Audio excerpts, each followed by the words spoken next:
ونصلي ونسلم على رسوله الكريم أما بعد فأعوذ بالله من الشيطان الرجيم بسم الله الرحمن الرحيم ولا تقولوا لمن يقتل في سبيل الله أموات بل أحياء ولكن لا تشعرون صدق الله مولانا العظيم وصدق رسوله النبي الأمين الكريم الصلاة والسلام عليك يا سيدي يا رسول الله وعلى آلك وأصحابك يا سيدي يا حبيب الله. السلام علیکم سامعین و ناظرین. الحمدللہ رب العالمین. ہماری نیو مدینہ مسجد بولٹن سے ہماری ہفتہ وار مجلس ذکر و دعا اور درس و تدریس کا یہ سلسلہ تسلسل سے جاری و ساری ہے، اور آج کی مجلس خصوصی طور پر یہ برائے ایصال ثواب ہے. والی مدینہ سید الشہداء اسد اللہ و اسد الرسول حضرت سیدنا امیر حمزہ رضی اللہ تعالی عنہ، جو ام رسول کریم صلی اللہ تعالی علیہ وسلم ہیں اور شہداء احد کے ایصال ثواب کے لیے آج کی مجلس سے خصوصی طور پر یہ ٹریبیوٹ ہے مدینہ مسجد کی جانب سے، اور ہم تمام ساتھی جو اس مجلس میں یہاں موجود ہیں اور جو سوشل میڈیا کے ذریعے دنیا بھر میں ہمیں دیکھ رہے ہیں یا ریڈیو کے ذریعے ہمیں سن رہے ہیں، یہ ہم سب کی طرف سے اجتماعی طور پر ہدیہ عقیدت و محبت ہے سید الشہداء حضرت سیدنا امیر حمزہ اور شہداء احد کی بارگاہ مقدسات کے اندر. اللہ رب العالمین ہمیں پاکان امت سے محبت اور ان کے بتائے ہوئے احکامات اور ان کی دین کے لیے اور اسلام کے لیے جو خدمات ہیں اس میں سے فیض کثیر اور حصہ وافر عطا فرمائے. آپ تمام ساتھی خوش قسمت ہیں کہ اللہ تعالیٰ نے ہمیں اپنے ذکر کے لیے منتخب کیا ہے. یہ جو ذکر کی مجلسیں ہوتی ہیں، یہ خدا کا ذکر وہی کرتا ہے جسے اللہ اس کی توفیق عطا فرماتا ہے، اور جو بندہ دل سے، زبان سے، قلب سے، قالب سے اللہ کا ذکر کرتا ہے،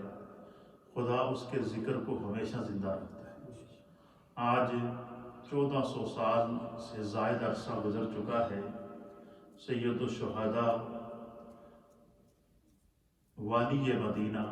حضرت سیدنا امیر حمزہ رضی اللہ تعالیٰ عنہ کا تذکرہ جب زبان پر آتا ہے تو روح تازہ ہو جاتی ہے، ایمان کو جلا ملتی ہے، محبت کے اندر ایک فراوانی آتی ہے. ایک تو سیدنا امیر حمزہ رضی اللہ تعالیٰ عنہ کو یہ سعادت حاصل تھی کہ آپ کا تعلق خاندان مصطفیٰ سے تھا. آپ نبی اکرم نور مجسم جناب سید العالمین محمد الرسول اللہ صلی اللہ تعالیٰ علیہ وآلہ وسلم کے سگے چچا تھے، اور نبی پاک کے خاندان میں سے حضرت امیر حمزہ رضی اللہ تعالیٰ عنہ جب آپ پر ایمان لے کر آئے تو مکے کی فضاؤں کے اندر نعرہ تکبیر کی صدائیں گونگی، مسلمانوں کے حوصلے بلند ہوئے، اسلام کو تقویت ملی، اور آپ کے اسلام لانے سے سرکار دو عالم صلی اللہ تعالیٰ علیہ وسلم کو اللہ نے بہت خوشی عطا فرمائی. اور پھر اسلام لانے کے بعد جو آپ نے اسلام کے لیے قربانیاں پیش کی، اس میں ہجرت ہے، اس میں مکے کی سختیاں ہیں، اس کے اندر اپنے خاندان اور قبائل کے اندر دشمنیاں ہیں، اس میں نبی پاک صلی اللہ تعالیٰ علیہ وسلم کے ساتھ دار ارقم میں رہنا ہے، پھر اس کے بعد غزوہ بدر ہے، اور اس کے بعد غزوہ احد کے اندر اپنے آپ کو قربان کر دینا. تو یہ نبی پاک صلی اللہ علیہ وسلم کے خاندان کی طرف سے وہ قربانی تھی کہ جس طرح کہ ہمارے ہاں آج کل یہ مشہور ہے کہ فلاں لوگ خود تو بڑا کام کرتے ہیں، بڑے لوگوں کو برانگیختہ کرتے ہیں، تو ان کے اپنے خاندان کی کیا قربانیاں ہیں۔ اور جب میں نے حضرت سید الشہداء حضرت امیر حمزہ رضی اللہ تعالیٰ عنہ کی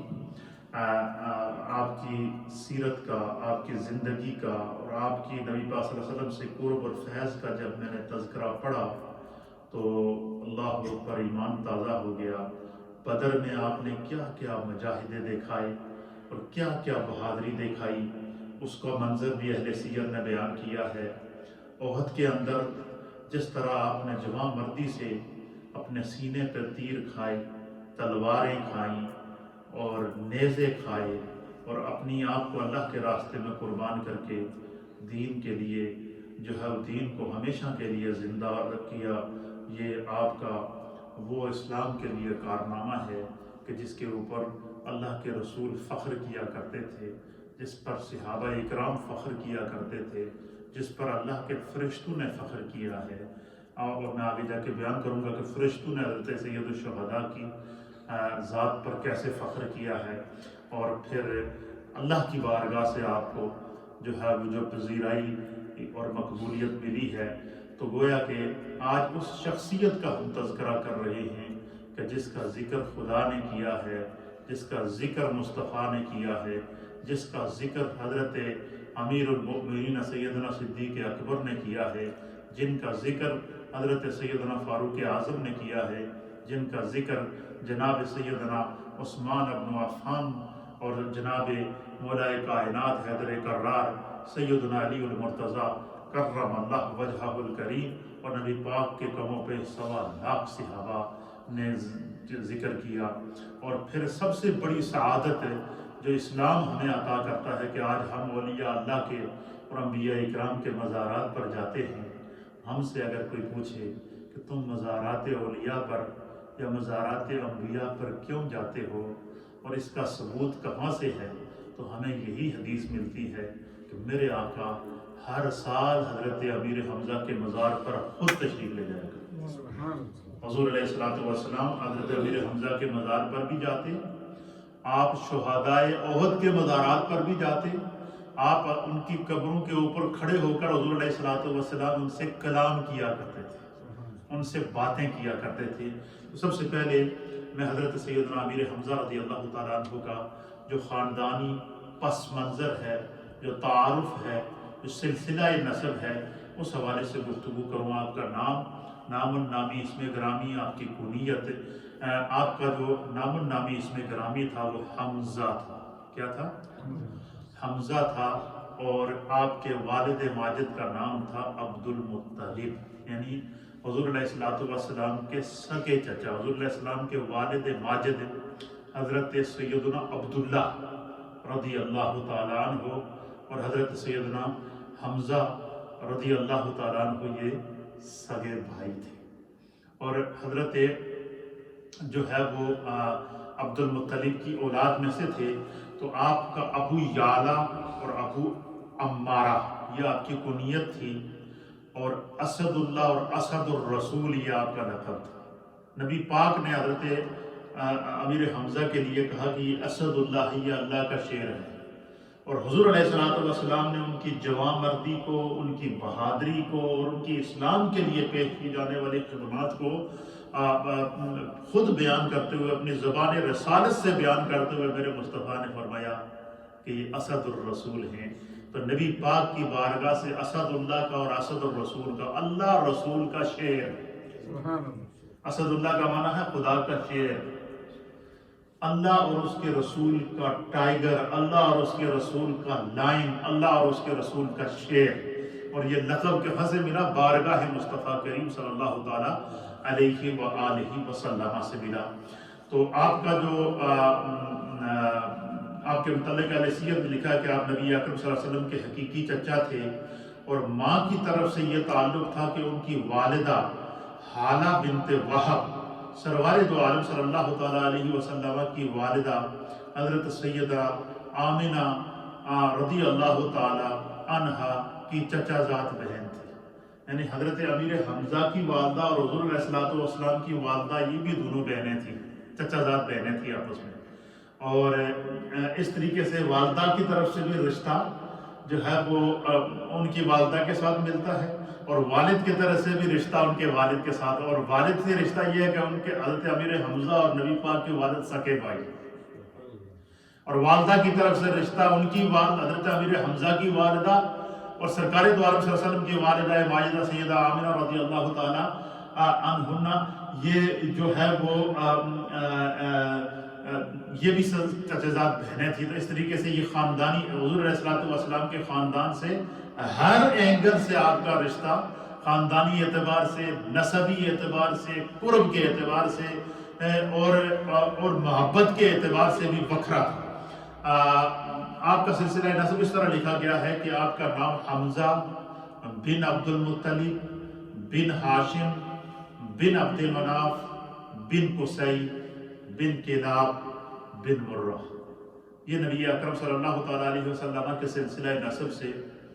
ڈائریکٹ ایک واسطے کے بعد مل جاتا ہے، بلکہ واسطہ ہی وہیں سے شروع ہوتا ہے۔ حضور علیہ السلام کے والد کا اور ان کا ایک ہی سلسلہ، ایک ہی نسب، ایک ہی خاندان ہے۔ تو آپ نبی پاک صلی اللہ علیہ وسلم کے سکے چچا تھے۔ اور دوسری نسبت جو حضرت سیدنا امیر حمزہ کو حاصل ہوئی وہ یہ کہ اہل عرب کا یہ وطیرہ ہوتا ہے، یہ طریقہ کار ہوتا تھا کہ جب ان کے کوئی بچہ پیدا ہوتا تو اس کو جو ہے وہ وادیوں کے اندر، دوسرے علاقوں کے اندر، جو دیہاتی علاقے تھے ان علاقوں کے اندر اس کو دودھ پلانے کے لیے بھیج دیتے تھے، پرورش کرنے کے لیے بھیج دیتے تھے، اور نیت یہ ہوتی تھی کہ تاکہ دیہات کے علاقے کے اندر، گاؤں کے اندر جب یہ پرورش پائے گا، وہاں کی آب و ہوا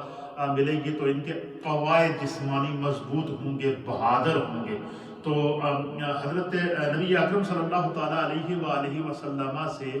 حضرت حمزہ ایک روایت کے مطابق 2 سال بڑے تھے چچا، لیکن عمر میں کتنے تھے؟ حضور علیہ السلام سے 2 سال بڑے تھے، اور ایک روایت کے مطابق 4 سال بڑے تھے۔ تو اب 2 سال یا 4 سال کا کوئی وقفہ نہیں ہوتا، یہ سمجھ لیں کہ حضور علیہ السلام کے بس ہم عمر ہی کہلاتے تھے۔ اور پھر نبی اکرم صلی اللہ علیہ وسلم جب پیدا ہوئے تو حضور علیہ السلام کو جو ہے وہ حضرت ابو لہب کی ایک لونڈی تھی جن کا نام تھا سوائبہ۔ کیا نام تھا؟ تو حضرت سوائبہ نے حضور نبی علیہ السلام کو کیا اپنا دودھ پلایا تھا، اور حضور علیہ السلام سے پہلے حضرت سوائبہ نے، جب حضرت امیر حمزہ پیدا ہوئے تھے، حضرت امیر حمزہ کو بھی حضرت سوائبہ نے دودھ پلایا۔ اس اعتبار سے حضرت امیر حمزہ رضی اللہ تعالیٰ عنہ جہاں پر ایک طرف نبی اکرم صلی اللہ تعالیٰ علیہ وسلم کے چچا ہیں، دوسری طرف آپ نبی علیہ السلام کے رضائی بھائی بھی ہیں، یعنی آپ دونوں نے ایک ہی ماں سے حضرت سوائبہ سے دودھ پیا۔ تو یہ آپ اس رشتے سے بھی جو ہے وہ حضور علیہ السلام کے ساتھ آپ کا بڑا قرب تھا۔ اور نبی اکرم صلی اللہ علیہ وسلم چونکہ اکٹھے بچپن گزرا ہے اچھے، اور حضور علیہ السلام کے ساتھ اکٹھے بالکل جوانی کی عمر کو پہنچے ہیں، اور پھر سرکار دو عالم صلی اللہ تعالیٰ علیہ وآلہ وسلم نے جب عمر کا 40 سال حصہ گزارا تو حضور علیہ السلام کی عمر جب 40 سال تھی تو حضرت سیدنا امیر حمزہ رضی اللہ تعالیٰ عنہ کی عمر مبارک 42 سال یا 44 سال تھی۔ تو جب حضور علیہ السلام نے اعلان نبوت کیا تو کفار مشرکین آپ کی جان کے دشمن بن گئے، طرح طرح کی اذیتیں پہنچائی مصطفیٰ کریم صلی اللہ تعالیٰ علیہ وسلم کو۔ حضور علیہ السلام کو طرح طرح کے دکھ پہنچائے گئے اور طرح طرح کی آپ کو اذیتیں پہنچائی گئی۔ تو ایک دفعہ ایسا ہوا کہ نبی علیہ السلام کوہ صفا سے آپ گزر کے آ رہے تھے، تو خانہ کعبہ کی طرف جا رہے تھے، طواف کے لیے جا رہے تھے، تو سامنے سے ابو جہل آیا۔ اس وقت آپ نے اعلان نبوت کر دیا تھا، تو ابو جہل بھی آپ کے خاندانی رشتہ داروں میں سے تھا، تو وہ بڑا سخت مخالف تھا نبی پاک صلی اللہ علیہ وسلم کا۔ تو وہ سامنے سے آیا تو اس نے حضور علیہ السلام کے ساتھ بدتمیزی کی اور آپ کی شان میں گستاخی کی۔ ایک روایت کے مطابق کہ اس کے ہاتھ میں پتھر تھا اور نوکیلا پتھر اس نے نبی علیہ السلام کو کہیں اس پتھر کے ساتھ جب مارا تو حضور علیہ السلام کو آپ زخمی ہوئے، آپ کو خون نکلا۔ یا ایک روایت کے مطابق اس نے حضور علیہ السلام کو بہت برا بھلا کہا، کس نے؟ ابو جہل نے۔ تو حضور علیہ السلام نے اس کو کوئی جواب نہ دیا۔ آپ چونکہ اللہ کے نبی اور پھر آپ نے اور حدود حرم کے اندر تھے، خانہ کعبہ سامنے تھا، کوہ صفا سے گزر رہے تھے، تو وہ ابو جہل اپنی بکواسات کرتا رہا، آپ کو سب و شتم کرتا رہا۔ حضور علیہ السلام نے اس کو کوئی جواب نہیں دیا۔ آپ وہاں سے گزرے، اس کی اذیتیں برداشت کرتے ہوئے آپ خانہ کعبہ میں آئے، اور آپ نے کعبہ شریف کے اندر آ کر اللہ کی بارگاہ میں طواف کیا، سجدہ کیا، اور سجدے میں آپ جو ہے وہ اللہ کی بارگاہ میں گڑ گڑا کر دعا مانگ رہے تھے۔ اچھا، یہ منظر اہل مکہ دیکھ رہے تھے کہ نبی علیہ السلام کوہ صفا سے گزر رہے ہیں، ابو جہل نے آپ کا راستہ روکا ہوا ہے، ابو جہل حضور علیہ السلام کو اذیت پہنچا رہا ہے، آپ کو دکھ پہنچا رہا ہے، آپ کی شان میں گستاخیاں کر رہا ہے، اور سرکار دو عالم صلی اللہ علیہ وسلم اس کو کوئی جواب نہیں دے رہے ہیں۔ کسی نے یہ بات حضرت امیر حمزہ کو کہہ دی۔ اس وقت حضرت امیر حمزہ ایمان نہیں لائے تھے۔ کسی نے حضرت امیر حمزہ سے یہ کہا کہ آپ تو یہاں بیٹھے ہوئے ہیں، آپ کے بھتیجے کو ابو جہل نے جو ہے وہ روکا ہوا ہے، وہ اس کو غالب گلوچ کر رہا ہے، ان کے ساتھ برا بلا کر رہا ہے، ان کو تکلیفیں پہنچا رہا ہے، اور کسی نے ان سے کہا کہ انہوں نے اس کے اوپر حملہ کر کے حضور علیہ السلام کو زخمی کر دیا۔ بس اتنی بات حضرت امیر حمزہ کے کان میں پڑنی تھی۔ اللہ اکبر! آپ اٹھے، جوش میں اٹھے، ابھی ایمان نہیں لائے، اٹھے، تلوار اٹھائی اور سین حرم کے اندر آئے، اور دیکھا کہ حضور علیہ السلام سجدے میں ہیں، اور سامنے دیکھا کہ کوہ صفا کے پاس ابو جہل کھڑا ہے، اور وہ ابھی بھی نبی علیہ السلام کو برا بلا کر رہا ہے، بکواسات کر رہا ہے۔ تو حضرت امیر حمزہ اس کے پاس گئے، آپ کے ہاتھ میں تلوار تھی، تلوار کا یہ جو ہینڈل تھا، اس ہینڈل کو پکڑا اور جا کر بالکل نہ آؤ دیکھا نہ تاؤ دیکھا، ڈائریکٹ جا کر ابو جہل کے سر میں آپ نے تلوار کا وہ ہینڈل مارا، تلوار ماری، اور وہ زخمی ہو گیا، اس کا سر پھٹ گیا، اس کا خون نکل آیا۔ آپ نے فرمایا کہ تم نے میرے بھتیجے کا راستہ روکا ہے، تم نے میرے بھتیجے کو اذیت پہنچائی ہے، تم نے میرے بھتیجے کے اوپر جو ہے وہ حملہ کیا ہے، میں آج تمہیں چھوڑوں گا نہیں۔ حضرت امیر حمزہ نے ابو جہل پر حملہ کر دیا، حالانکہ وہ بھی رشتے میں آپ کا بھائی لگتا تھا، تو ابھی ایمان نہیں لایا، ابو جہل کو زخمی کر دیا، خون نکل آیا، اس پر حملہ کر دیا، بیچ میں لوگ پڑ گئے، لوگوں نے آ کر حضرت امیر حمزہ کو پکڑا، اور اسی طرح ابو جہل نے جب سوچا کہ اگر میں ان کے ساتھ جواب دیتا ہوں تو ممکن ہے کہ یہ خاندان دو حصوں میں بٹ جائے اور جھگڑا ہو جائے، تو وہ بھی چپکے سے نکل گیا۔ اچھا، وہاں سے پھر واپس آئے تو سیدھا خانہ کعبہ میں آئے۔ ابو جہل کو مارنے کے بعد حضرت امیر حمزہ خانہ کعبہ میں آئے، تو اگر دیکھا کہ حضور علی نبینا علیہ السلام حالت سجدہ میں ہیں، کعبے کے سامنے آپ سجدہ کر رہے ہیں، رب کی بارگاہ میں دعا کر رہے ہیں، مناجات کر رہے ہیں، تو آپ نے آ کر جواب دیا۔ آپ نے، حدیث کے الفاظ ہیں، اہل سیر نے لکھا ہے کہ حضرت امیر حمزہ نے آ کر نبی اکرم صلی اللہ علیہ وسلم سجدے کی حالت میں آپ نے ان کو مخاطب کر کے فرمایا کہ یا ابن اخی، کیا فرمایا؟ یا ابن اخی، اے میرے بھائی کے بیٹے، جس کو ہم اپنی زبان میں کہتے ہیں اے میرے بھتیجے۔ حضور علیہ السلام سجدے میں حضرت امیر حمزہ نے ابو جہل کو مارا، اس کا سر توڑا،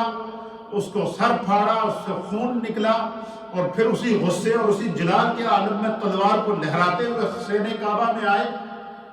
اور دیکھا کہ آگے حضور نبینا علیہ السلام کیا ہے، جو ہے وہ حالت سجدہ میں ہے، تو آ کر حضور علیہ السلام کو مخاطب کر کے کہا کہ یا ابن اخی، اے میرے بھائی کے بیٹے، اے میرے بھتیجے، میں نے جو ہے وہ عمر ابن ہشام، ابو جہل کا نام عمر ابن ہشام تھا، کہ میں نے تمہارا بدلہ ابو جہل سے، عمر ابن ہشام سے لے لیا ہے، اور میں نے اس کا سر پھاڑ دیا ہے، اب تو تم خوش ہو۔ تو حضور علیہ السلام نے سجدے سے سر کو نہیں اٹھایا۔ پھر دوسری مرتبہ حضرت امیر حمزہ نے پھر مخاطب کر کے کہا کہ یا ابن اخی، اے میرے بھائی کے بیٹے، اے میرے بھتیجے، میں نے ابو جہل سے تمہارا بدلہ لے لیا ہے، میں نے اس کا سر پھاڑ لیا ہے، تو کیا تم خوش ہو؟ پھر حضور نے پھر سر نہیں اٹھایا۔ پھر تیسری مرتبہ پھر حضرت امیر حمزہ، بس ان کی وقت کی بیداری کا وقت، پھر تیسری مرتبہ حضرت امیر حمزہ نے جب کہا کہ یا ابن اخی، اے میرے بھائی کے بیٹے، میں نے ابو جہل سے تمہارا بدلہ لے لیا ہے، اور میں نے اس کا سر پھاڑ دیا ہے، اور جو بھی تمہاری طرف انگلی اٹھائے گا اور جو بھی تمہاری طرف جائے گا تو میں اس کا یہی اثر کروں گا، تو کیا اب آپ خوش ہیں؟ تو اب روایات کے اندر آتا ہے، الاصابہ نے لکھا ہے، صاحب اسد الغابہ نے لکھا ہے کہ حضور نبینا علیہ الصلوۃ والسلام نے سجدے سے سر کو اٹھا کر آپ نے حضرت امیر حمزہ کو مخاطب کر کے کہا، اے میرے چچا جان، مجھے خوشی اس وقت ہوگی کہ جس رب کو نے مجھے آخری نبی بنا کر بھیجا ہے اور جس رب کی توحید کا میں دعوت دے رہا ہوں، آپ اس رب پر ایمان لے کر آئیں، پھر مجھے وہ خوشی ہوگی اور پھر مجھے خوشی ہوگی، اور میں اللہ کے دین کے لیے جو اذیتیں پہنچائی جا رہی ہیں وہ خدا کے راستے میں صبر ہے، تو مجھے خوشی تو تب ہوگی کہ آپ اس رب پر ایمان لے کر آئیں جس نے مجھے آخری نبی بنا کر بھیجا۔ اب یہ وہ جب حضور علیہ السلام کے وہ الفاظ خانہ کعبہ سامنے موجود، سرکار کعبے کے سامنے موجود، حضرت امیر حمزہ بھی سامنے کھڑے ہیں، حضور نے سجدے سے سر کو اٹھا کر کہا کہ میرے چچا جان، مجھے خوشی اس وقت ہوگی کہ آپ جس رب نے مجھے آخری نبی بنا کر بھیجا اس رب پر آپ ایمان لے کر آئیں، شرک کو چھوڑ دیں۔ اللہ اکبر۔ بس اتنا کہنا تھا، نبی پاک صلی اللہ علیہ وسلم کے ان الفاظ میں جو اثر تھا اس نے حضرت امیر حمزہ کے سینے میں، آپ کے دل میں اثر کیا۔ اسی وقت وہیں کھڑے کھڑے کعبہ کے سامنے بول اٹھے، اشہد ان لا الہ الا اللہ واشہد ان محمد رسول اللہ۔ پھر آپ نے وہاں پر ایمان لے، بس آپ کا ایمان لانا تھا، کفر میں تھر تھری مچ گئی، کفر کے اندر ایک لرزہ طاری ہو گیا۔ پھر ایمان لانے کے بعد وہیں سین کعبہ میں کھڑے ہو کر پھر اعلان کیا کہ میں اب محمد عربی پر ایمان لا چکا ہوں، یہ اللہ کے آخری نبی ہیں، میں اللہ کو وحدہ لا شریک مان چکا ہوں، رب پر ایمان لا چکا ہوں۔ اب کسی کی ہمت ہے تو وہ ذرا محمد کی طرف انگلی اٹھا کر تو دیکھے، وہ میرے آقا کی طرف انگلی اٹھا کر تو دیکھے۔ اللہ اکبر، ایک لرزہ طاری ہو گیا۔ اسی طریقے سے حضور علیہ الصلوۃ والسلام کو لے کر پھر آپ اسی خوشی میں دار ارقم کے اندر پہنچے۔ اس سے پہلے حضرت امیر حمزہ سے پہلے 38 لوگ مسلمان ہو چکے، 38 لوگ۔ حضرت امیر حمزہ جب مسلمان ہوئے تو آپ کا اسلام کے اندر نمبر تھا 39۔ کتنے نمبر پر؟ 39 نمبر پر آپ ایمان لے کر آئے۔ حضرت امیر حمزہ کے ایک دن بعد، دوسرے دن، سیدنا فاروق اعظم رضی اللہ تعالیٰ عنہ اپنے گھر سے نکلے۔ حضور علیہ السلام اس ارادے سے نکلے کہ میں محمد عربی کو قتل کروں گا۔ آپ کے قتل کے ارادے سے نکلے، راستے میں کسی سے ملاقات ہے، انہوں نے کہا جی عمر کہاں جا رہے ہو؟ کہنے لگے میں نعوذ باللہ محمد کا قصہ تمام کرنے جا رہا ہوں، ان کی وجہ سے ہمارا خاندان تقسیم ہو گیا، ان کی وجہ سے جو ہے وہ ہم اپنے آبا و اجداد کے دین سے دور ہو رہے ہیں، لہذا میں نے تو آج ارادہ کیا کہ میں آج جو ہے وہ ان کا کام تمام کر دوں گا، تاکہ جو ہے وہ جب رہیں گے ہی نہیں تو پھر یہ تو جو شخص آپ کو راستے میں ملا اس نے حضرت فاروق اعظم سے کہا کہ عمر، محمد عربی کی طرف تو بعد میں جانا تو اپنے گھر کی خبر لے لے، تیری بہن اور تیرا بہنائی بھی نبی پاک پر ایمان لے کر آ چکے ہیں۔ اب وہاں سے حضرت عمر اپنی بہن کے گھر گئے، یہ ایک الگ ہسٹری ہے، لیکن حضرت امیر حمزہ کے ایمان لانے کے ایک دن بعد حضرت فاروق اعظم جس وقت نبی پاک صلی اللہ علیہ وسلم کی بارگاہ میں آئے نا، تو آپ کے ہاتھ میں تلوار تھی۔ دار ارقم کے اندر حضور علیہ الصلوۃ والسلام موجود تھے، 39 مسلمان آپ کے سامنے موجود تھے۔ جب صحابہ اکرام نے دیکھا نا کہ عمر تلوار لیے دار ارقم کی طرف آ رہے ہیں، تو صحابہ نے عرض کیا کہ یا رسول اللہ، یہ عمر کے تلوار ہاتھ میں لیے آپ کی طرف آ رہا ہے، اس کا شاید کوئی ارادے ٹھیک نہ ہو۔ تو وہیں پہ حضرت امیر حمزہ بیٹھے ہوئے تھے، حضرت امیر حمزہ کھڑے ہو گئے، انہوں نے کہا دروازے کھول دو۔ رسول اللہ کی طرف جس نے اگر عمر نیک ارادے سے آیا تو ہم اس کو ویلکم کریں گے، اور اگر عمر کا کچھ ارادہ غلط ہوا تو آپ نے فرمایا کہ امیر حمزہ اس بات کا اعلان کرتا ہے کہ عمر ہی کی تلوار لے کر عمر کا سر ان کے تن سے جدا کر کے دکھاؤں گا، تمہیں کھول دو دروازے۔ اب وہ دروازے کھولے تو حضرت عمر حضور علیہ الصلوۃ والسلام کے قدموں میں گر گئے، یا رسول اللہ، ایمان لے آ چکا ہوں۔ آپ حضرت امیر حمزہ سے حضرت عمر حضرت امیر حمزہ کے ایک دن بعد ایمان لے کر آئے۔ حضرت امیر حمزہ کے اسلام لانے کا نمبر 39واں تھا، حضرت فاروق اعظم کا ایمان لانے کا نمبر 40واں تھا۔ اس کے بعد پھر دار ارقم سے نعرہ تکبیر کی جب صدا بلند ہوئی کہ سرداران قریش میں سے حضرت امیر حمزہ بھی ایمان لے کر آ گئے، حضرت فاروق اعظم بھی ایمان لے کر آ گئے، صدیق اکبر تو پہلے سے ایمان لے کر آ چکے تھے۔ تو وہاں پر جب اہل ایمان نے جب نعرہ بلند کیا تو نعرہ تکبیر کی وہ صدا سین کعبہ تک گونجی۔ پھر وہاں سے باہر نکلے اور نبی پاک کی معیت میں 40 کے 40 لوگوں نے آ کر خانہ کعبہ کا طواف کیا، اور فاروق اعظم نے اعلان کیا کہ ہم محمد عربی پر ایمان لا چکے ہیں۔ آپ کے دو قافلے بنائے ہوئے ہیں، دار ارقم سے نکلے تو 2 قافلے بنائے، ایک قافلے کی قیادت حضرت امیر حمزہ کر رہے تھے، دوسرے قافلے کی قیادت حضرت فاروق اعظم کر رہے تھے، اور مڈل میں سرکار دو عالم صلی اللہ علیہ وسلم کو رکھا ہوا تھا، اور کہ چلے آ رہے ہیں خانہ کعبہ کا طواف کرنے کے لیے۔ اور وہاں سے آپ کے ایمان لانے سے مسلمانوں نے اسلام کی اعلانیہ تبلیغ شروع کی۔ یہ تو آپ کا مکی سے۔ پھر آپ کو اذیتیں ہوئیں کافی عرصہ بعد، پھر مسلمانوں کو ہجرت کرنا پڑی، اور جب ہجرت کرنی پڑی تو نبی علیہ الصلوۃ والسلام نے جو ہے وہ حضرت امیر حمزہ رضی اللہ تعالیٰ عنہ کو حکم دیا کہ آپ بھی مسلمانوں کے ساتھ ہجرت کریں، تو آپ بھی ہجرت کر کے مدینہ چلے گئے۔ تو حضرت امیر حمزہ رضی اللہ تعالیٰ عنہ کعبے کے اندر ایمان لے کر آئے نبی پاک کے سامنے۔ پھر حضرت امیر حمزہ رضی اللہ تعالیٰ عنہ حضور نبی علیہ الصلوۃ والسلام اسلام کی خاطر اذیتیں برداشت کرتے ہوئے ہجرت کرنے کی سعادت آپ کو حاصل ہوئی۔ اب جب مدینہ طیبہ پہنچے تو مدینہ طیبہ میں جو ہے وہ نبی اکرم صلی اللہ تعالیٰ علیہ وآلہ ہجرت کا 13واں سال تھا، جو ہے وہ یہ بعثت کا 13واں سال تھا۔ نبی پاک صلی اللہ علیہ وسلم نے اعلان نبوت جو ہے وہ 40 سال کی عمر میں اعلان نبوت کیا، اور 13 سال بعد 53 سال جب آپ کی عمر تھی تو آپ نے پھر اللہ کی طرف سے حکم ہوا اعلان نبوت کرنے کے بعد مکہ میں آپ 13 سال کتنا عرصہ ہجرت سے پہلے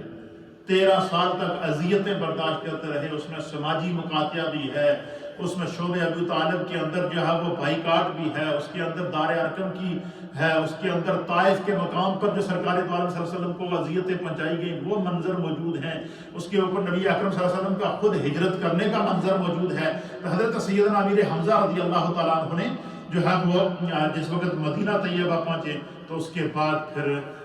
جب جو ہے ہجرت کے دوسرے سال پھر کیا ہوا، جو ہے وہ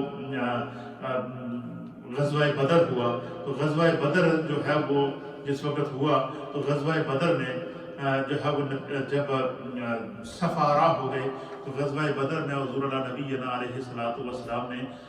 جنگ بدر کے اندر علماء اور محدثین نے لکھا کہ حضرت امیر حمزہ کیونکہ آپ نے غزوہ بدر کے اندر جس وقت کفار کے جو بڑے بڑے صنادید قریش تھے، اس کے اندر عتبہ تھے، شیبہ تھے، جو بڑے بڑے ان کے جو کفار کے سردار تھے، جو ہے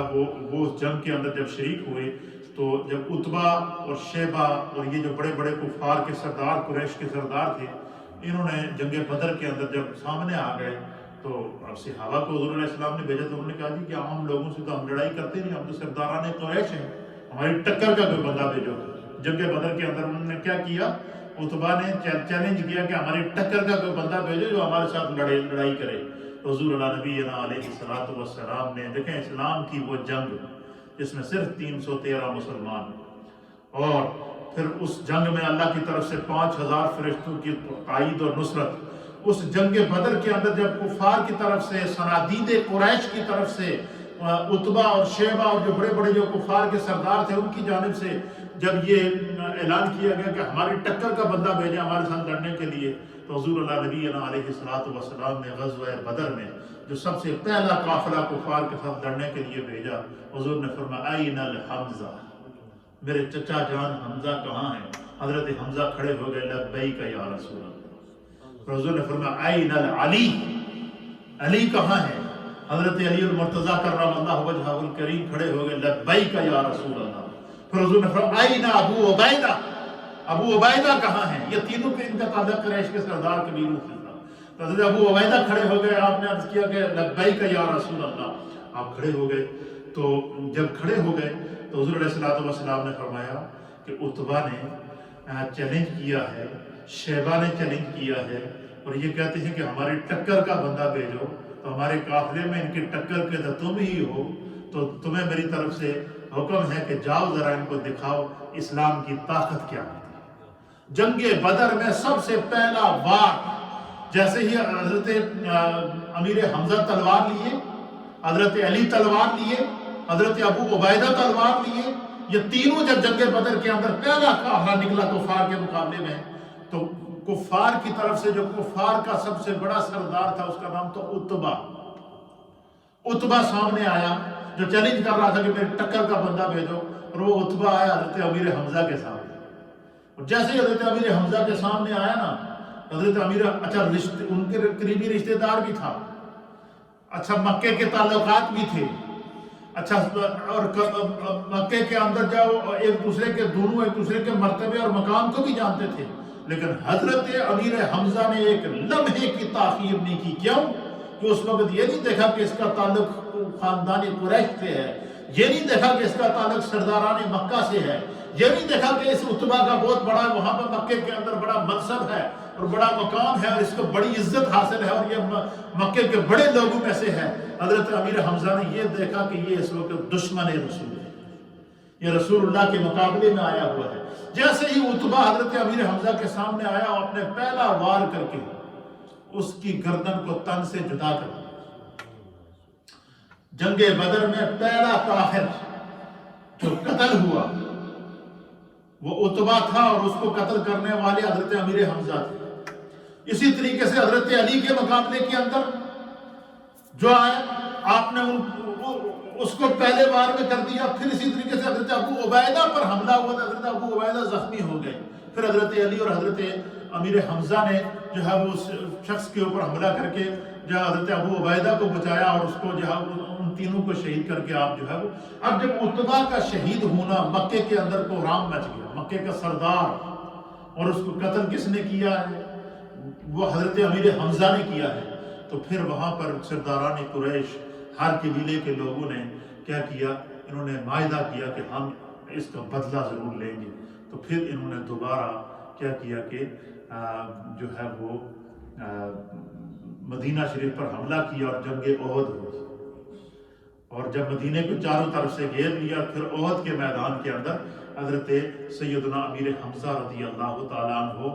جمع مردی سے لڑے۔ آپ نے 3 کفار کو احد کے اندر شہید کیا، ہزاروں تیر اور تلوار اپنے سینے پہ کھائے، اور گمسان کی لڑائی کر کے اہل سیر نے لکھا ہے کہ ہر قبیلے کے شخص نے حضرت امیر حمزہ پر حملہ کیا، کیونکہ حضرت امیر حمزہ وہ تھے کہ جنہوں نے بدر کے مقام پر کفار کے سب سے بڑے سردار کو واصل جہنم کیا تھا۔ تو ہر قبیلے کے بندے نے حضرت امیر حمزہ پر حملہ کیا، آپ کو شہید کر دیا گیا۔ اور جب شہید کیا گیا تو کفر نے اس کے اوپر جشن بنایا۔ پھر آپ کی جو لاش مبارک تھی، باڈی تھی، اس کو مسئلہ کیا، آپ کے کان کاٹ لیے، آپ کا ناک کاٹ لیا، آپ کا جو ہے وہ سینہ چیر کر اس کے اندر سے دل نکال کر جو ہے وہ اس کو جو ہے وہ ہندا نام کی عورت جو ابو سفیان کی بیوی تھی، بعد میں مسلمان ہو گئی، حضرت ابو سفیان بھی مسلمان ہو گئے، حضرت ہندا بھی بعد میں مسلمان ہو گئی، لیکن چونکہ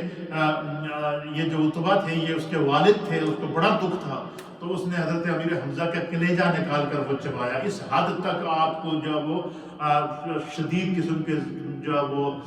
زخم آئے اور آپ شہید ہو گئے۔ حضور علیہ الصلوۃ والسلام جب ان کی باڈی پر گئے، آپ نے دیکھا کہ حضرت امیر حمزہ کو اس بے دردی سے شہید کیا گیا کہ آپ کی شہادت کے بعد بھی آپ کی لاش کو جو ہے وہ اس کے ٹکڑے کیے گئے۔ تو حضرت نبی علیہ الصلوۃ والسلام آپ کے پاس کھڑے ہو کر آپ کی آنکھوں سے آنسو آ رہے تھے۔ حضور علیہ الصلوۃ والسلام کو بہت ہی شدید اس کا غم ہوا، اور نبی علیہ الصلوۃ والسلام نے پھر آپ نے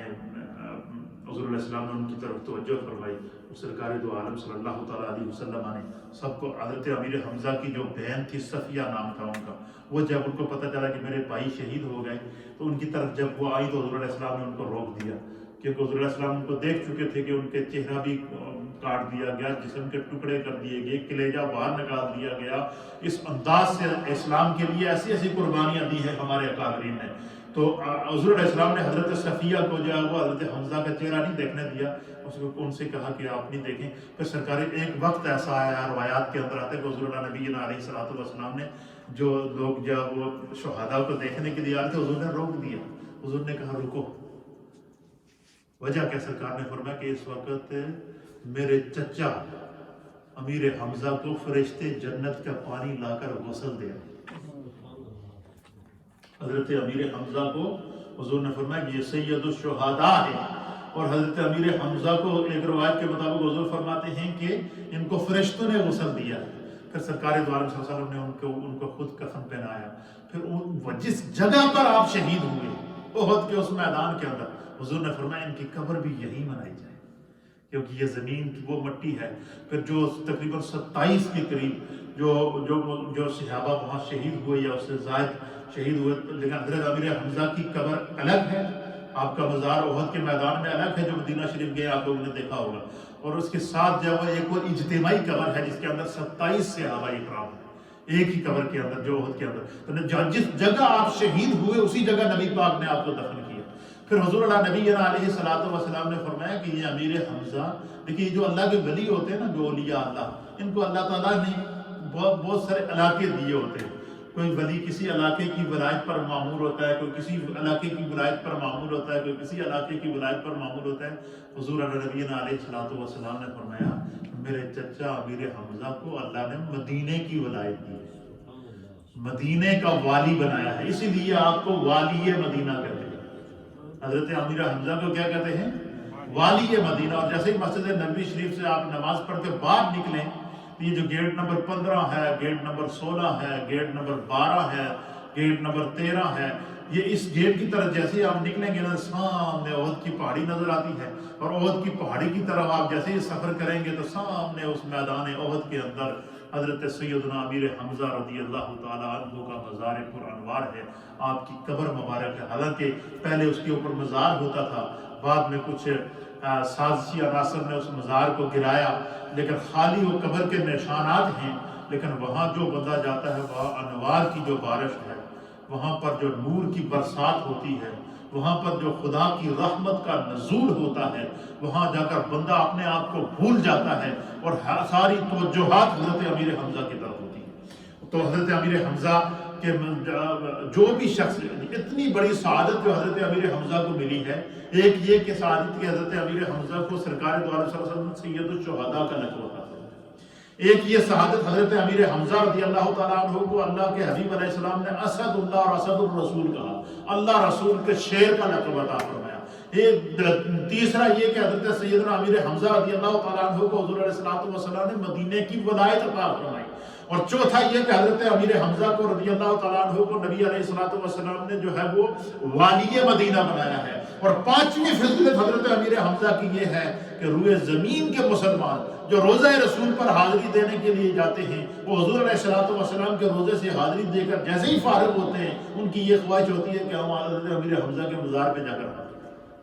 روزہ رسول پر حاضری دینے والے حضرت امیر حمزہ کے مزار پر لازماً جاتے ہیں، اور اولیاء کاملین کا تو یہ طریقہ رہا ہے۔ میں نے خود اپنے پیر و مرشد حضور شیخ العالم حضرت خواجہ پیر محمد علاء الدین صاحب صدیقی رحمۃ اللہ تعالیٰ علیہ، آپ نے بڑی پیاری بات ارشاد فرمایا۔ آپ نے فرمایا کہ کوئی بندہ اگر یہ چاہے نا کہ وہ مدینہ شریف جائے اور وہ حضور علیہ السلام کی توجہات اس کی طرف آئیں، حضور اس پر نظر رحمت فرمائے، اور اس کا کوئی مسئلہ پھنسا ہوا اور بندہ چاہے کہ میرا یہ مسئلہ حل ہو جائے، تو آپ نے فرمایا کہ اولیاء اللہ کا یہ مجرب وظیفہ رہا ہے کہ وہ بندہ کیا کرے، وہ مدینہ شریف سے، ہوٹل سے یا جہاں بھی ہے وہاں سے نکلے اور یہ نیت کر کے نکلے، کیا کرے، یہ نیت کر کے نکلے کہ میں حضرت امیر حمزہ کی بارگاہ میں جا رہا ہوں۔ بندہ صرف حضرت امیر حمزہ کی مزار پر حاضری کی نیت کر کے نکلے اور وہ حضرت امیر حمزہ کے مزار پر جائے، راستے میں کوئی آگے پیچھے خیال نہ لے جائے، صرف اس نیت سے جائے کہ میں حضرت امیر حمزہ کی بارگاہ میں جا رہا ہوں، اور جا کر حضرت امیر حمزہ کی بارگاہ میں سلام عرض کرے، اور پھر جو ہے وہ دعا کرے، فاتحہ کرے۔ فاتحہ کرنے کے بعد آپ نے فرمایا کہ بندہ عرض کرے کہ یا ام رسول اللہ، اے اللہ کے رسول کے چچا جان، یا سید الشہداء، اے شہیدوں کے سردار، یا والی یا مدینہ، مدینے کے والی، میں آپ کی بارگاہ میں آیا ہوں، میرا یہ مسئلہ پھنسا ہوا ہے، یہ میرا کام ہے، میں اسپیشل آپ کی بارگاہ میں آیا ہوں، تو میں آپ کی بارگاہ سے نبی پاک کی بارگاہ میں جا رہا ہوں، میں یہاں سے حضور علیہ السلام کی بارگاہ میں جا رہا ہوں تو میرا یہ مسئلہ ہے، آپ نبی پاک کی بارگاہ میں میری سفارش کر دیں۔ بندہ کیا کرے؟ یہ قبلہ پیر صاحب رحمۃ اللہ علیہ نے یہ ہمیں وظیفہ درس دیتے ہوئے دیا، اور میں جب عمرے کے لیے گیا اور جب میں حج کے لیے گیا تو مجھے قبلہ پیر صاحب رحمۃ اللہ علیہ کا یہ نسخہ یاد تھا، تو میں نے اس نیت سے ایک سفر کر کے گیا اور سیدھا حضرت امیر حمزہ کے مزار پہ حاضری دی اور آپ کی بارگاہ میں استغاثہ پیش کیا اور عرض کیا کہ یا سید الشہداء یا امنا رسول اللہ، یا رسول اللہ صلی اللہ علیہ وسلم کے چچا جان، میں آپ کی بارگاہ میں آیا ہوں اور میں آپ کی بارگاہ سے رسول اللہ کی بارگاہ میں جا رہا ہوں، میرا یہ کام ہے، یہ میرا مسئلہ ہے، یہ میری مراد ہے، آپ اللہ کے رسول کی بارگاہ میں میری سفارش کر دیں۔ تو پھر آپ نے فرمایا کہ یہ استغاثہ حضرت امیر حمزہ کی بارگاہ میں پیش کر کے بندہ وہاں سے نکلے اور سیدھا روضہ رسول پر آ جائے۔ کیا کرے؟ اور آپ نے دیکھو اولیاء اللہ کی وارداتیں دیکھیں کہ کس طریقے سے اپنے اللہ اور اس کے رسول کو منواتے ہیں، کہ آپ نے فرمایا کہ حضرت امیر حمزہ کی بارگاہ میں آپ کے مزار کے اوپر آپ کو مخاطب کر کے بندہ کیا کہے کہ میں آپ کی بارگاہ میں آیا ہوں اور میں آپ کی بارگاہ سے رسول اللہ کی بارگاہ میں جا رہا ہوں، میرا یہ مسئلہ ہے اور اب میری یہ مراد ہے، میری یہ دعا ہے، آپ اللہ کے رسول کی بارگاہ میں میری سفارش کر دیں کہ میری طرف نظر رحمت فرمائیں، اور وہ اللہ کی بارگاہ میں دعا کریں کہ اللہ میرا یہ مسئلہ حل کر دے۔ فرمایا کہ وہاں سے امیر حمزہ کے بازار سے نکلے اور سیدھا رسول اللہ کی روزے پر آ جائے اور جالیوں کے سامنے کھڑا ہو کر بندہ عرض کرے کہ یا رسول اللہ، یا حبیب اللہ، آپ کے چچا جان حضرت امیر حمزہ کی بارگاہ سے آپ کے پاس آیا ہوں، انہوں نے مجھے بھیجا ہے آپ کے پاس، میرا یہ مسئلہ ہے، مجھ پر کرم فرمائیے۔ آپ نے فرمایا کہ 100%، 100% یہ گارنٹی ہے کہ بندہ اگر اس طرح کہے کہ حضرت امیر حمزہ کی بارگاہ میں جائے اور وہاں سے کہے کہ میں رسول اللہ کی بارگاہ میں جا رہا ہوں، آپ میری سفارش کریں، کیوں کہ رسول اللہ نے آپ کو والی مدینہ بنایا ہے، کیوں رسول اللہ نے آپ کو مدینے کی ولایت عطا فرمائی ہے، کیوں رسول اللہ نے مدینہ آپ کے کنٹرول میں دیا ہے، کیونکہ آپ نے اسلام کے لیے اپنے خون کا نذرانہ مدینے کی سرزمین کو پیش کیا ہے۔ مدینے کی سرزمین میں جو ہے وہ جو حضرت امیر حمزہ رضی اللہ تعالیٰ عنہ اور شہدائے احد کا جو خون وہاں موجود ہے، یہی وجہ ہے کہ حضور نبی علیہ السلام نے فرمایا کہ احد جبل نحبنا ونحبہ، حضور نے فرمایا کہ یہ جو احد پہاڑ ہے یہ ہم سے محبت کرتا ہے اور ہم اس سے محبت کرتے ہیں۔ احد کے ذرے بھی رسول اللہ سے محبت کرتے ہیں۔ احد کی سرزمین کے وہ جگہ ہے جہاں پر جو ہے وہ والی مدینہ حضرت امیر حمزہ آرام فرما ہے۔ تو حضور فرماتے ہیں کہ جیسے ہی بندہ یہ نیت کر کے جائے امیر حمزہ کی بارگاہ میں جائے کہ میں رسول اللہ کی بارگاہ میں یہ مسئلہ لے کے جا رہا ہوں، آپ میری سفارش کریں، کیوں کہ آپ والی مدینہ ہیں، کیوں کہ آپ سید الشہداء ہیں، کیوں کہ رسول اللہ آپ کی بات کو کبھی نہیں ٹالیں گے۔ تو پھر نبی پاک کی بارگاہ میں جا کر کہے کہ یا رسول اللہ، میں آپ کی بارگاہ میں آپ کے چچا جان حضرت امیر حمزہ نے مجھے آپ کے پاس بھیجا ہے، تو میں ان کے پاس گیا تھا، تو میرا یہ معاملہ ہے، مجھ پر نگاہ کرم فرمائیے، فرمایا خدا ان پر نگاہ کرم فرما دے گا، اسی وقت وہ دعا قبول ہو جائے گی، وہ مراد پوری ہو جائے گی۔ تو حضرت سیدنا امیر حمزہ رضی اللہ تعالیٰ عنہ کو جو ہے وہ جب آپ کی شہادت ہوئی اور پھر جنگ کے اختتام کے بعد آپ کو تدفین شروع ہوئی، تو نبی اکرم صلی اللہ علیہ وسلم کی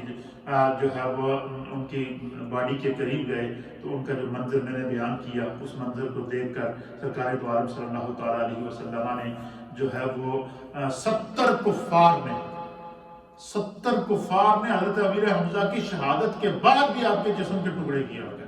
آپ کی جسم کے اوپر جو ہے وہ انہوں نے تلواریں، تیر اور نیزے برسائے ہیں، اور اس حد تک آپ کو ان کو حضرت امیر حمزہ کو مظلوم مدینہ بھی کہتے ہیں، اور حضرت امیر حمزہ کو سید الشہداء بھی کہتے ہیں۔ حضرت امیر حمزہ کو نبی پاک صلی اللہ تعالیٰ علیہ وآلہ وسلم کی بارگاہ میں اور اسلام کے لیے جو آپ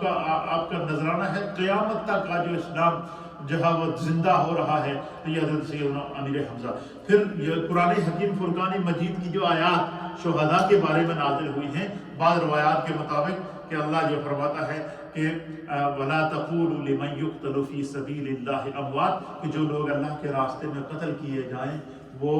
جو ہے مردہ نہیں ہیں بلکہ وہ زندہ ہیں، ان کو خدا نے ایسی زندگی عطا فرمائی ہے کہ تم ان کی زندگی کا شعور نہیں رکھتے، تمہاری فہم، تمہارا ادراک وہاں تک پہنچ ہی نہیں سکتا۔ یہ حضرت سیدنا امیر حمزہ رضی اللہ تعالیٰ عنہ کا مقام، آپ کا مرتبہ اور آپ کی عظمت تھی کہ جس کے بارے میں جو ہے وہ اہل سیر نے لکھا ہے۔ حضرت امیر حمزہ کے اندر بہت ساری خصائل تھیں، بہت ساری آپ کی عادتیں تھیں۔ آپ نے جو ہے نبی اکرم صلی اللہ تعالیٰ علیہ وسلم کے ساتھ جو محبت کی مثالیں قائم کی ہیں۔ حضور علیہ الصلوۃ والسلام ہر سال حضرت امیر حمزہ کے مزار پر جاتے، جس وقت شہدائے احد کا دن آتا، آپ شہدائے احد کے ساتھ جا کر باتیں کرتے، آپ ان کے مزار پر کھڑے ہو کر باتیں کرتے۔ اللہ تعالیٰ نے یہ مجھے سعادت عطا فرمائی ہے کہ میں جتنا عرصہ مدینہ شریف میں رہا، میری کوشش ہوتی تھی کہ ہر روز فجر کی نماز پڑھ کے میں جو ہے وہ پہلے حضرت فجر کی نماز کے بعد حضرت امیر حمزہ کے مزار پہ جاتا تھا، اور جو نسخہ قبلہ پیر اور مرشد نے مجھے بتایا تھا یہ میں آزماتا رہا۔ اور یقین کیجئے کہ جو بھی دعا ہم نے وہاں مانگی ہے اور حضرت امیر حمزہ کے صدقے رسول اللہ کی نگاہ کرم ہمیں ملی، حضور اللہ نبی علیہ الصلوۃ والسلام کی نگاہ کرم۔ تو یہ والی مدینہ ہے۔ آج کی جو 15 شوال المکرم سن 3 ہجری، یہ آپ کا یوم شہادت ہے، اور روئے زمین پر صحابہ کے لیے آپ کی ذات ضرب المثل ہے، اہل ایمان کے لیے آپ کی ذات ضرب المثل ہے، آپ کی شجاعت ضرب المثل ہے۔ آپ کو اللہ کے حبیب کی جانب سے اسد اللہ اور اسد الرسول کا لقب ملا، آپ کو سید الشہداء کا لقب ملا۔ آپ نبی پاک صلی اللہ تعالیٰ علیہ وآلہ وسلم نے آپ کی شہادت پر اپنے آنسو بہائے ہیں۔ حضور علیہ الصلوۃ والسلام جو ہے وہ جب ان کو یاد کرتے تو آپ کی بے ساختہ آپ کی آنکھوں سے آنسو نکل آتے۔ اللہ رب العالمین پاکان امت کے صدقے ہم سب کے علم کے اندر، عمل کے اندر، عمر کے اندر برکتیں عطا فرمائے۔ ہم نے چونکہ شوال کا مہینہ تھا تو ہم نے سوچا کہ جو ہے وہ جہاں پر اور ہم ہماری محفل میں آپ کو بتایا کہ جن جن اولیاء کاملین کے ایام آتے ہیں، صحابہ اکرام کے، انبیاء اکرام کے، ہم ان کو خراج عقیدت پیش کرتے ہیں۔ آج کی جو آپ حضرات نے جتنے کلام پڑے ہوئے ہیں انشاءاللہ اس کو ہم دعا میں شامل کر کے حضرت امیر حمزہ کی بارگاہ میں پیش کریں گے۔ پہلے ذکر اور پھر انشاءاللہ دعا کی طرف